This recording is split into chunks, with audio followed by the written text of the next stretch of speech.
नमस्कार। आज हम एक बहुत ज़रूरी विषय पर बात करने वाले हैं, भारत की राष्ट्रीय शिक्षा नीति 2020। जी। ये काफ़ी सालों बाद आई एक बड़ी महत्वाकांक्षी नीति है और इसका लक्ष्य सिर्फ कुछ सुधार करना नहीं है, बिल्कुल नहीं। बल्कि पूरे भारतीय शिक्षा तंत्र को आप कह सकते हैं 21वीं सदी के लिए तैयार करना है, एक नई शक्ल देनी है। सही कहा। हमारी आज की चर्चा का जो आधार है वो शिक्षा मंत्रालय का आधिकारिक नीति दस्तावेज है, हिंदी संस्करण। हाँ। और हमारी कोशिश रहेगी कि ये जो एक काफी व्यापक दस्तावेज है, इसके जो मुख्य विचार हैं, जो बड़े बदलाव हैं, उन्हें आसान भाषा में समझा जाए, है ना? बिल्कुल, ताकि आप समझ सके कि आखिर इसमें है क्या। जी हाँ, बिल्कुल। इसके सार को पकड़ना कि ये नीति असल में चाहती क्या है। हाँ, तो हमारा मिशन यही है कि इस नीति की आत्मा को समझें। वो कौन सी सोच है जो इसे चला रही है, कौन से वो सबसे अहम बदलाव हैं जो हर छात्र, हर शिक्षक, हर स्कूल को प्रभावित करेंगे, और भविष्य की तस्वीर कैसी बनाने की कोशिश है इसके जरिए। बिल्कुल, जरा सोचिए, एक ऐसी पढ़ाई की व्यवस्था जो रटने पर नहीं बल्कि समझने, सोचने, सवाल पूछने पर जोर दे। हाँ। और ये सिर्फ बड़ी क्लास के बच्चों के लिए नहीं, 3 साल के बच्चे से लेकर 18 साल के युवा तक सबके सीखने के तरीके को बदलने का एक बड़ा वादा है इसमें। बिल्कुल, यही इसका बड़ा लक्ष्य है। तो चलिए शुरू करते हैं। सबसे पहले यही समझते हैं कि आखिर इतने बड़े बदलाव की जरूरत पड़ी ही क्यों? मतलब जो चल रहा था, क्या वो काफी नहीं था? देखिए, जरूरत तो काफी समय से महसूस हो रही थी। दुनिया बहुत तेजी से बदली है पिछले कुछ दशकों में। हाँ, टेक्नोलॉजी, अर्थव्यवस्था, सब बिल्कुल। कुछ। आज हम बिग डेटा, आर्टिफिशियल इंटेलिजेंस की बात करते हैं। क्लाइमेट चेंज एक हकीकत है। नौकरियों का स्वरूप बदल रहा है। तो जो हमारी पुरानी शिक्षा व्यवस्था थी, जो ज्यादातर किताबी ज्ञान और एक तरह से याद करने पे टिकी थी, रटने पर। रटने पर, वो बच्चों को आने वाले कल की चुनौतियों के लिए पूरी तरह तैयार नहीं कर पा रही थी। सही बात है। मतलब हमें सिर्फ जानकारी नहीं चाहिए, बल्कि ऐसे स्किल्स चाहिए जैसे critical thinking, problem solving, creativity, जो भविष्य में काम आए। एग्जैक्टली। और नीति का एक घोषित लक्ष्य ये भी है कि 2040 तक भारत एक वैश्विक ज्ञान महाशक्ति बने। अच्छा। और देखिए, ये सिर्फ दिमागी विकास तक ही सीमित नहीं है। नीति इस बात पर बहुत जोर देती है कि हमें ऐसे अच्छे इंसान बनाने हैं जो तर्क से सोच सकें, लेकिन साथ ही उनमें करुणा हो, सहानुभूति हो, साहस हो, नैतिक मूल्य हो। यानी होलिस्टिक डेवलपमेंट। जी। ये रटंत पद्धति से हटकर आलोचनात्मक चिंतन, जिज्ञासा, खोज, चर्चा, इन सब पर आधारित सीखने की बात करती है। और एक दिलचस्प बात यह है कि यह भविष्य की तरफ तो देखती है, लेकिन साथ ही भारत की जो प्राचीन ज्ञान परंपराएं हैं, जो सांस्कृतिक मूल्य हैं, उनको भी साथ लेकर चलती है। हाँ, उनका सम्मान करते हुए आगे बढ़ती है। और सतत विकास लक्ष्य 4 यानी SDG 4 उसके साथ भी जुड़ी हुई है। समता और समावेशन यानी बराबरी और सबको साथ लेकर चलना, ये इसके मूल सिद्धांत हैं। ठीक है, तो ये तो हुई बड़ी तस्वीर की जरूरत क्यों पड़ी और सोच क्या है। अब आते हैं ठोस बदलावों पर। सबसे पहले जो चीज दिखती है वो है स्कूलों का नया ढांचा। 10+2 वाला सिस्टम गया। हाँ, वो अब इतिहास हो गया। और उसकी जगह आया है 5+3+3+4। ये सुनने में थोड़ा कंफ्यूजिंग लग सकता है, जरा इसे समझाइए। हाँ, ये 5+3+3+4 सिर्फ नंबर नहीं है। ये असल में बच्चों के विकास के जो अलग-अलग पड़ाव होते हैं, उनके हिसाब से सीखने के चरण तय किए गए हैं। अच्छा। पहला है फाउंडेशनल स्टेज। ये 5 साल का है। इसमें 3 साल की उम्र से 8 साल तक के बच्चे आएंगे। 3 से 8 साल। हाँ, इसमें शुरू के 3 साल जो आंगनवाड़ी या प्री स्कूल वाले होते हैं वो शामिल हैं, और फिर क्लास 1 और 2। यहाँ पूरा फोकस खेल पर, एक्टिविटीज पर, खोजबीन पर और बुनियादी अक्षर ज्ञान और संख्या ज्ञान पर रहेगा। मजबूती से नींव डालनी है। ठीक है, ये हुआ 5। फिर आता है प्रिपरेटरी स्टेज। ये 3 साल का है 8 से 11 साल के बच्चों के लिए, यानी क्लास 3, 4 और 5। यहाँ भी खेल और एक्टिविटी जारी रहेगी, लेकिन थोड़ी आप कह सकते हैं फॉर्मल पढ़ाई शुरू होगी। लिखना, पढ़ना, गणित, विज्ञान, सामाजिक विज्ञान, इन सब का परिचय होगा। ओके, 5+3 हो गया। अगला है मिडिल स्टेज। ये भी 3 साल का है, 11 से 14 साल की उम्र के लिए, यानी क्लास 6, 7 और 8। यहाँ पर विभिन्न विषयों का अमूर्त ज्ञान शुरू होगा। Science, maths, arts, social sciences, humanities, इनमें गहराई थोड़ी बढ़ेगी। कॉन्सेप्ट्स को समझने पर जोर रहेगा। और आखिरी है सेकेंडरी स्टेज। ये 4 साल का है, 14 से 18 साल के लिए, यानी क्लास 9, 10, 11 और 12। इसे भी 2 हिस्सों में देख सकते हैं, 9, 10 और 11, 12। यहाँ छात्रों को विषय चुनने की ज्यादा आजादी मिलेगी। मल्टीडिसिप्लिनरी अप्रोच होगी और क्रिटिकल थिंकिंग पर ज्यादा फोकस होगा। इसमें जो सबसे ध्यान खींचने वाली बात लग रही है वो है शुरू के 3 साल, यानी 3 से 6 साल वाले बच्चे, उनकी शिक्षा early childhood care and education ECCE उसे अब फॉर्मल सिस्टम में लाना। हाँ, ये एक बहुत बड़ा और जरूरी कदम है। क्यों इतना जरूरी है ये? क्योंकि जैसा मैंने पहले कहा, रिसर्च के बताती है कि बच्चे के दिमाग का लगभग 85% विकास 6 साल की उम्र तक हो जाता है। अच्छा, 85%? जी, तो ये जो उम्र है ये सीखने की नींव रखने के लिए सबसे महत्वपूर्ण है। अगर इस उम्र में बच्चों को सही माहौल मिले, खेल खेल में सीखने का मौका मिले, तो उनकी आगे की पूरी पढ़ाई बहुत आसान और असरदार हो जाती है। तो रटना नहीं होगा इस स्टेज पर? बिल्कुल नहीं। नीति साफ कहती है कि ECCE पूरी तरह खेल, गतिविधि और खोज आधारित होगी। लचीलापन होगा, बहुआयामी सीखना होगा, और लक्ष्य है कि 2030 तक हर बच्चे को क्वालिटी ECCE मिले। क्लास 1 से पहले एक बाल वाटिका का भी प्रावधान है। ठीक है, तो ECC पे जोर है। इसके अलावा एक और बड़ी चिंता जो मुझे लगता है नीति सीधे एड्रेस कर रही है, वो है बच्चों में बुनियादी पढ़ने लिखने और गणित के ज्ञान की कमी। हाँ, फाउंडेशनल लिटरेसी या न्यूमरेसी यानी FLN, ये एक बहुत बड़ी चुनौती है हमारे सामने। आंकड़े तो काफी डराने वाले हैं। बताया जाता है कि प्राइमरी स्कूल में करोड़ों बच्चे ऐसे हैं जो एक साधारण सा वाक्य भी ठीक से पढ़ नहीं पाते या जोड़ घटाव नहीं कर पाते। जी, ये स्थिति वाकई चिंताजनक है और नीति इसे एक राष्ट्रीय मिशन के तौर पर ले रही है। राष्ट्रीय मिशन? मतलब इसे सर्वोच्च प्राथमिकता दी गई है। लक्ष्य ये रखा गया है कि साल 2025 तक हर बच्चा जो तीसरी कक्षा पूरी करे उसे बुनियादी साक्षरता और संख्या ज्ञान हासिल हो जाए। ये तो बहुत महत्वाकांक्षी लक्ष्य है। इसे हासिल कैसे किया जाएगा? इसके लिए कई स्तरों पर काम होगा। सबसे पहले तो शिक्षकों की भर्ती पर जोर है, खासकर उन स्कूलों में जहां कमी है। छात्र शिक्षक अनुपात PTR को सुधारा जाएगा, खास तौर पर सामाजिक आर्थिक रूप से पिछड़े इलाकों में। कोशिश होगी कि ये 25.1 से ज्यादा ना हो। अच्छा। फिर शिक्षकों की ट्रेनिंग होगी कि वो FLN को कैसे मजेदार और प्रभावी तरीके से पढ़ाएं। बच्चों के लिए अच्छी पढ़ने की सामग्री उपलब्ध कराई जाएगी और क्लास 1 में आने वाले बच्चों के लिए, जैसा मैंने कहा, 3 महीने का एक खास स्कूल तैयारी मॉड्यूल होगा जो खेल आधारित होगा, ताकि वो स्कूल के माहौल में आसानी से ढल सकें। तो ये तो हुई नींव की बात, ECCE और FLN। अब अगर हम आगे के कक्षाओं के पाठ्यक्रम यानी करिकुलम की बात करें तो उसमें क्या बड़े बदलाव हैं? यहाँ भी कुछ बहुत महत्वपूर्ण बदलाव हैं। पहला और शायद सबसे जरूरी वो है पाठ्यक्रम सामग्री को कम करना। किताबों का बोझ कम होगा? हाँ, बिल्कुल। हर विषय में जो कंटेंट है उसे घटाकर केवल जो सबसे जरूरी, जो कोर कॉन्सेप्ट्स हैं, जो बुनियादी विचार हैं, जो समस्या समाधान के तरीके हैं, उन पर फोकस किया जाएगा। इसका मकसद क्या है? मकसद ये है कि रटने की प्रवृत्ति कम हो। जब सिलेबस कम होगा तो शिक्षकों और छात्रों को गहराई से समझने, चर्चा करने, सवाल पूछने का ज्यादा वक्त मिलेगा। फोकस रटने से हटकर सीखने पर आएगा। और सीखने का तरीका क्या वो भी बदलेगा? हाँ, ये दूसरा बड़ा बदलाव है।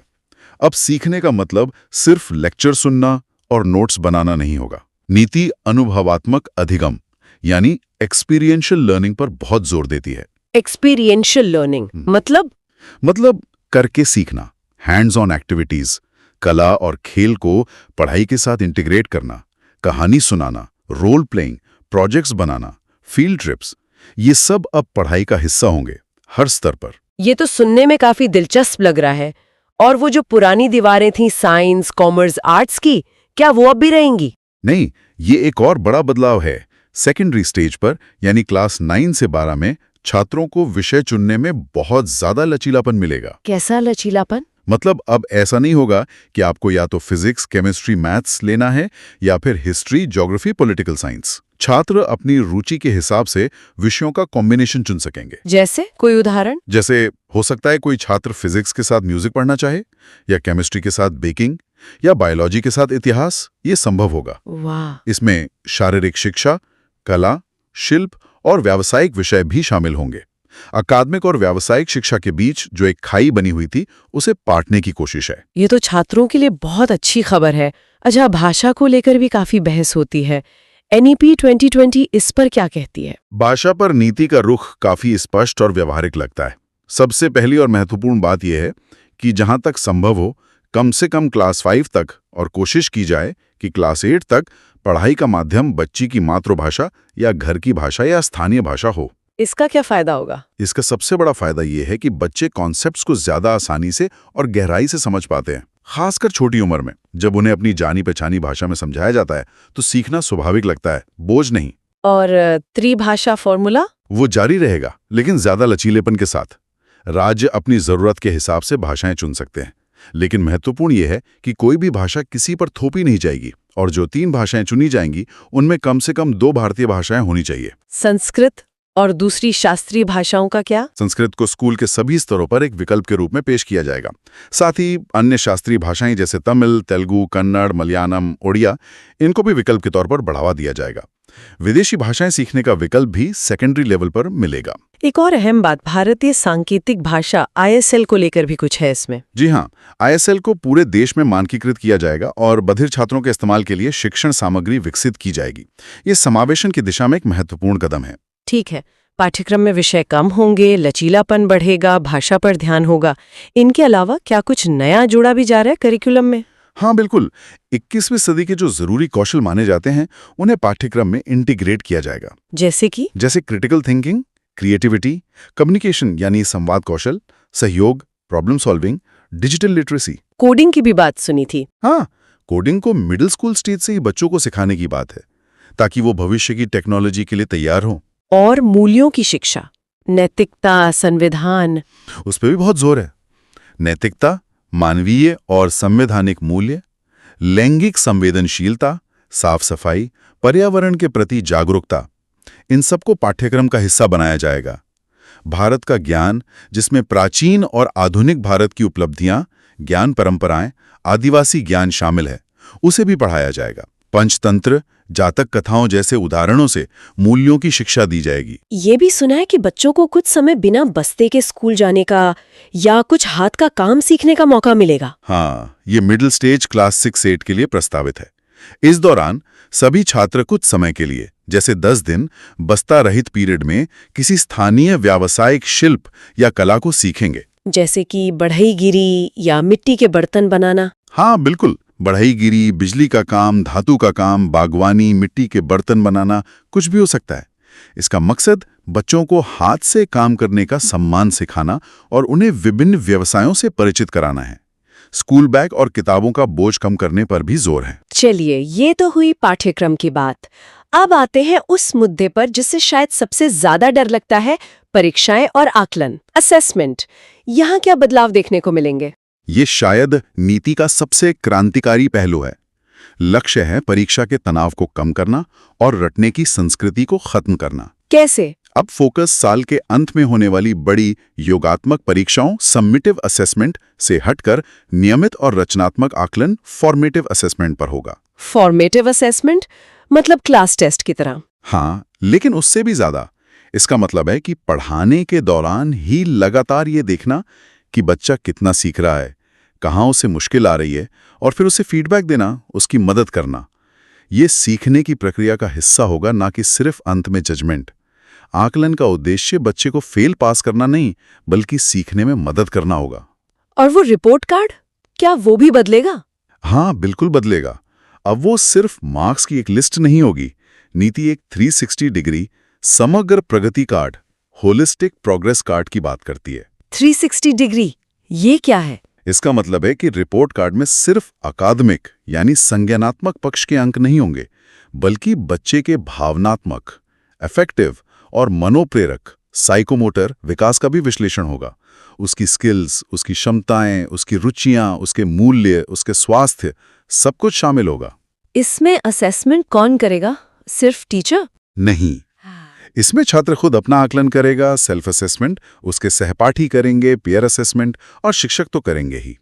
तो ये बच्चे की एक पूरी होलिस्टिक तस्वीर पेश करेगा। और बड़ी परीक्षाएं जैसे क्लास 3, 5, 8 में? हाँ, क्लास 3, 5 और 8 में भी परीक्षाएं होंगी, लेकिन उनका मकसद बच्चों की रैंकिंग या उन्हें अगली क्लास में प्रमोट करने से रोकना नहीं होगा। उनका मुख्य उद्देश्य होगा सीखने के स्तर को जांचना, ताकि सिस्टम में कहाँ सुधार की जरूरत है ये पता चल सके। और बोर्ड परीक्षाएं 10वीं और 12वीं की, क्या वो खत्म हो जाएंगी? नहीं, बोर्ड परीक्षाएं रहेंगी, लेकिन उन्हें भी बदला जाएगा। उन्हें आसान बनाने की कोशिश होगी। वो मुख्य रूप से बुनियादी अवधारणाओं और क्षमताओं का आकलन करेंगे, ताकि रटने और कोचिंग पर निर्भरता कम हो। अच्छा। छात्रों को लचीलापन देने के लिए साल में 2 बार परीक्षा देने का मौका मिल सकता है, एक मुख्य परीक्षा और एक सुधार परीक्षा। भविष्य में यह भी हो सकता है कि परीक्षाएं मॉड्यूलर हों या उनमें वस्तुनिष्ठ ऑब्जेक्टिव और वर्णनात्मक डिस्क्रिप्टिव दोनों तरह के प्रश्न हों। और यूनिवर्सिटी में एडमिशन के लिए वो जो कट ऑफ की मारामारी होती है, उसके लिए नीति एक समाधान सुझाती है। प्रस्ताव है कि राष्ट्रीय परीक्षा एजेंसी एनटीए विश्वविद्यालयों में प्रवेश के लिए एक कॉमन एप्टीट्यूड टेस्ट और विषय विशिष्ट परीक्षाएं आयोजित करें। इससे क्या होगा? इससे छात्रों को अलग अलग यूनिवर्सिटीज के लिए ढेर सारी प्रवेश परीक्षाएं देने की जरूरत नहीं पड़ेगी। एक ही परीक्षा से काम चल सकता है। ये वैकल्पिक होगा, यूनिवर्सिटीज इसे अपना सकती हैं।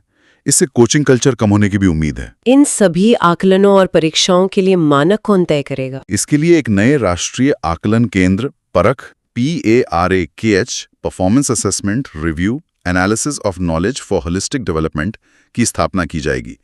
ये केंद्र नॉर्म्स, स्टैंडर्ड्स और गाइडलाइंस तय करेगा। ठीक है, तो आकलन का पूरा तरीका बदल रहा है। अब बात करते हैं उनकी जिनके कंधों पर ये सारे बदलाव लाने की जिम्मेदारी होगी, यानी शिक्षक। नीति शिक्षकों के बारे में क्या कहती है? नीति बहुत स्पष्ट रूप से मानती है कि शिक्षक इस पूरी शिक्षा व्यवस्था की धुरी हैं। उनके सम्मान को बहाल करना और उन्हें सशक्त बनाना नीति का एक मुख्य फोकस है। कैसे किया जाएगा ये? सबसे पहले शिक्षकों की भर्ती प्रक्रिया को और मजबूत और पारदर्शी बनाने की बात है। इसके लिए शिक्षक पात्रता परीक्षा टेट को और बेहतर बनाया जाएगा। विषय ज्ञान के साथ साथ पढ़ाने का कौशल भी परखा जाएगा। डेमो या साक्षात्कार भर्ती प्रक्रिया का अभिन्न अंग होंगे और स्थानीय भाषा का ज्ञान भी जरूरी होगा। और टीचर बनने के लिए क्वालिफिकेशन, क्या उसमें भी बदलाव है? हाँ, एक बड़ा बदलाव है। 2030 तक शिक्षक बनने के लिए न्यूनतम योग्यता 4 वर्षीय एकीकृत बीएड डिग्री होगी। 4 वर्ष इंटीग्रेटेड बीएड? जी, ये डिग्री बहुविषयक कॉलेजों और विश्वविद्यालयों में दी जाएगी। यानी आप BA B Ed, BSc B Ed, BCom B Ed कर सकेंगे। इससे शिक्षण को एक आकर्षक और प्रतिष्ठित पेशा बनाने में मदद मिलेगी। जो लोग पहले से ग्रेजुएट हैं, उनके लिए 2 वर्षीय बीएड और पोस्ट ग्रेजुएट के लिए 1 वर्षीय बीएड का विकल्प भी रहेगा। और जो शिक्षक पहले से पढ़ा रहे हैं, उनके लिए निरंतर व्यावसायिक विकास कंटिन्यूअस प्रोफेशनल डेवलपमेंट CPD पर बहुत जोर है। हर शिक्षक को हर साल कम से कम 50 घंटे की CPD ट्रेनिंग लेनी होगी। ये ट्रेनिंग ऑनलाइन या ऑफलाइन हो सकती है और इसमें पढ़ाने के नए तरीके, टेक्नोलॉजी का इस्तेमाल या अपने विषय की नई जानकारी शामिल होगी। शिक्षकों के काम करने के माहौल के बारे में भी कुछ कहा गया है? हाँ, ये बहुत जरूरी है। नीति कहती है कि शिक्षकों को गैर शिक्षण कार्यों से यथासंभव मुक्त किया जाएगा, जैसे चुनाव ड्यूटी, प्रशासनिक काम, मिड डे मील से जुड़े काम, ताकि वो अपना पूरा ध्यान पढ़ाने पर लगा सकें। और उन्हें पढ़ाने में आजादी मिलेगी। बिल्कुल, उन्हें पाठ्यक्रम और पढ़ाने के तरीकों में अधिक स्वायत्तता देने की बात कही गई है। उनके प्रदर्शन का मूल्यांकन भी बहुआयामी होगा, सिर्फ छात्रों के रिजल्ट के आधार पर नहीं। इसमें क्लासरूम ऑब्जर्वेशन, सहकर्मियों का फीडबैक, छात्र फीडबैक सब शामिल होगा। और इसी मूल्यांकन के आधार पर पारदर्शी तरीके से पदोन्नति और वेतन वृद्धि होगी। इसके लिए राष्ट्रीय व्यावसायिक मानक NPST भी विकसित किए जाएंगे। ट्रांसफर पॉलिसी के बारे में कुछ, वो एक बड़ा मुद्दा रहता है। हाँ, अत्यधिक और मनमाने तबादलों को रोकने की बात है। ट्रांसफर एक ऑनलाइन पारदर्शी सिस्टम के जरिए होंगे और जरूरत आधारित होंगे। ग्रामीण क्षेत्रों में पढ़ाने वाले शिक्षकों के लिए विशेष प्रोत्साहन, जैसे आवास भत्ता या बच्चों की शिक्षा के लिए मदद देने का भी प्रस्ताव है। ये सब तो बहुत अच्छा लगता है सुनने में। शिक्षकों को सम्मान और समर्थन देना बहुत जरूरी है, लेकिन उन बच्चों का क्या जो किसी न किसी वजह से पीछे छूट जाते हैं? क्या नीति उनके बारे में सोचती है? हाँ, ये नीति का एक बहुत ही सशक्त पहलू है समतामूलक और समावेशी शिक्षा, इक्विटी एंड इंक्लूजन। नीति का मूल सिद्धांत है कि किसी भी बच्चे की जन्म या उसकी पृष्ठभूमि उसके सीखने के अवसरों में बाधा न बने। कौन से समूह हैं जिन पर खास ध्यान दिया गया है? नीति सामाजिक आर्थिक रूप से वंचित समूहों, socio economically disadvantaged groups, SEDGs की पहचान करती है। इसमें कई आधार शामिल हैं। लिंग, जैसे लड़कियां, ट्रांसजेंडर छात्र, सामाजिक सांस्कृतिक पहचान, SC, ST, OBC, अल्पसंख्यक, भौगोलिक पहचान, जैसे गांव, छोटे शहर, आकांक्षी जिले, विशेष आवश्यकता वाले बच्चे, children with special needs, CWSN, और आर्थिक स्थिति, जैसे प्रवासी बच्चे, बहुत गरीब बच्चे। इन समूहों के लिए क्या खास इंतजाम किए जाएंगे? इनके लिए लक्षित रणनीतियां अपनाई जाएंगी। जैसे लड़कियों और ट्रांसजेंडर छात्रों की शिक्षा को बढ़ावा देने के लिए एक जेंडर इंक्लूजन फंड बनाया जाएगा। जिन क्षेत्रों में SEDGs की संख्या ज्यादा है, उन्हें विशेष शिक्षा क्षेत्र स्पेशल एजुकेशन जोन्स SEZs घोषित किया जाएगा और वहां अतिरिक्त फंड और संसाधन दिए जाएंगे। स्कूलों के स्तर पर क्या होगा? कस्तूरबा गांधी बालिका विद्यालयों KGVVs का विस्तार 12वीं तक किया जाएगा। जवाहर नवोदय विद्यालयों JNVs को और मजबूत किया जाएगा। इन बच्चों के लिए छात्रवृत्ति, परिवहन सुविधाएं, साइकिलें, छात्रावास जैसी चीजें बढ़ाई जाएंगी। और दिव्यांग बच्चों के लिए यानी CWSN के लिए? उनके लिए नीति पूरी तरह से समावेशी शिक्षा पर बल देती है, जो RPWD एक्ट 2016 के अनुरूप है। यानी कोशिश यही होगी कि ये बच्चे भी नियमित स्कूलों में बाकी बच्चों के साथ पढ़ें। लेकिन क्या हमारे स्कूल इसके लिए तैयार हैं? यही सुनिश्चित करना है। स्कूलों को बाधा मुक्त बनाया जाएगा, उन्हें जरूरी संसाधन दिए जाएंगे, जैसे सहायक उपकरण, उपयुक्त तकनीक, विशेष शिक्षक। शिक्षकों को भी प्रशिक्षित किया जाएगा कि वे इन बच्चों की जरूरतों को समझें और उन्हें सपोर्ट करें। गंभीर या एकाधिक दिव्यांगता वाले बच्चों के लिए संसाधन केंद्रों या घर आधारित शिक्षा का विकल्प भी रहेगा। और जैसा हमने पहले बात की, भारतीय सांकेतिक भाषा को बढ़ावा दिया जाएगा। ये तो संसाधनों और सुविधाओं की बात हुई, क्या स्कूल के माहौल को भी बदलने की बात है? बिल्कुल। नीति सिर्फ संसाधनों पर नहीं रुकती, वो स्कूल की संस्कृति को समावेशी बनाने पर भी जोर देती है। पाठ्यक्रम से लिंग या सामाजिक पूर्वाग्रहों को हटाना, सभी छात्रों में एक दूसरे के प्रति सम्मान और सहानुभूति विकसित करना, और ये सुनिश्चित करना कि SEDGs से आने वाले लोग भी शिक्षक और स्कूल लीडर बने, ये सब इसका हिस्सा है। चलिए अब आखिर में बात करते हैं स्कूलों के संचालन और प्रशासन की। यहाँ क्या नया है? यहाँ एक बहुत दिलचस्प और बड़ा आइडिया है, स्कूल कॉम्प्लेक्स या क्लस्टर बनाने का। स्कूल कॉम्प्लेक्स ये क्या है? देखिए, हमारे देश में खासकर ग्रामीण इलाकों में बहुत सारे स्कूल बहुत छोटे हैं, जहाँ शायद 1 या 2 ही शिक्षक हों और संसाधन भी बहुत कम हो। ये स्कूल अक्सर अलग थलग काम करते हैं। हाँ, ये तो एक समस्या है। तो प्रस्ताव ये है कि एक माध्यमिक विद्यालय सेकेंडरी स्कूल को केंद्र बनाकर उसके आस पड़ोस के सभी प्राथमिक विद्यालयों और आंगनवाड़ियों को उसके साथ जोड़ा जाए। ये मिलकर एक स्कूल कॉम्प्लेक्स बनाएंगे। इससे फायदा क्या होगा? बहुत सारे फायदे होंगे। सबसे बड़ा फायदा है संसाधनों का साझाकरण। Resource sharing? जैसे हो सकता है कि कॉम्प्लेक्स में एक अच्छी लाइब्रेरी हो, या साइंस लैब हो, या कंप्यूटर लैब हो, या बड़ा खेल का मैदान हो, जिसका इस्तेमाल कॉम्प्लेक्स के सभी स्कूल कर सकें। इसी तरह विशेष शिक्षक जैसे कला, संगीत, खेल या काउंसलर, उनकी सेवाएं भी सभी स्कूलों को मिल सकती हैं। और शिक्षकों के लिए? शिक्षकों को आपस में मिलने, एक दूसरे से सीखने, मिलकर योजना बनाने का एक मंच मिलेगा। वो एक समुदाय का हिस्सा महसूस करेंगे। संयुक्त व्यावसायिक विकास कार्यक्रम हो सकते हैं, बच्चों के लिए मिलीजुली गतिविधियां हो सकती हैं। इससे स्कूलों का प्रशासन भी बेहतर होगा और बच्चों को सीखने के ज्यादा मौके मिलेंगे। ये कॉम्प्लेक्स काम कैसे करेंगे? क्या उन्हें कुछ आजादी मिलेगी? हाँ, नीति कहती है कि ये कॉम्प्लेक्स अर्ध स्वायत्त, सेमी ऑटोनोमस इकाइयों के रूप में काम करेंगे। उन्हें ज्यादा प्रशासनिक और अकादमिक अधिकार मिलेंगे। हर स्कूल अपनी विकास योजना बनाएगा और पूरा कॉम्प्लेक्स मिलकर अपनी कॉम्प्लेक्स विकास योजना SCDP बनाएगा। इससे योजनाबद्ध तरीके से काम होगा। सार्वजनिक और निजी स्कूलों को जोड़ों में ट्विनिंग का भी सुझाव है।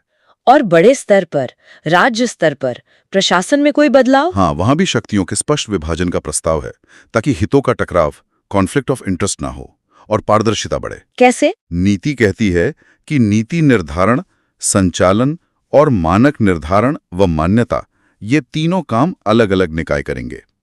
स्कूल शिक्षा विभाग नीति बनाएगा और निगरानी रखेगा। शिक्षा निदेशालय संचालन ऑपरेशंस देखेगा और स्कूलों के लिए मानक तय करने और उन्हें मान्यता एक्रेडिटेशन देने का काम एक स्वतंत्र राज्य विद्यालय मानक प्राधिकरण state school standards authority SSSA करेगा। इसका क्या मतलब हुआ? इसका मतलब ये हुआ कि जो संस्था नियम बना रही है और जो स्कूलों को चला रही है, वही खुद का मूल्यांकन नहीं करेगी। मूल्यांकन एक स्वतंत्र संस्था करेगी और ये मानक और मान्यता का ढांचा सरकारी और निजी दोनों तरह के स्कूलों पर लागू होगा। तो ये एक तरह से रेगुलेशन को मजबूत और पारदर्शी बनाने की कोशिश है। जी बिल्कुल। तो अगर हम पूरी बातचीत को समेटें तो राष्ट्रीय शिक्षा नीति 2020 भारतीय शिक्षा में एक बहुत बड़ा बदलाव लाने का इरादा रखती है।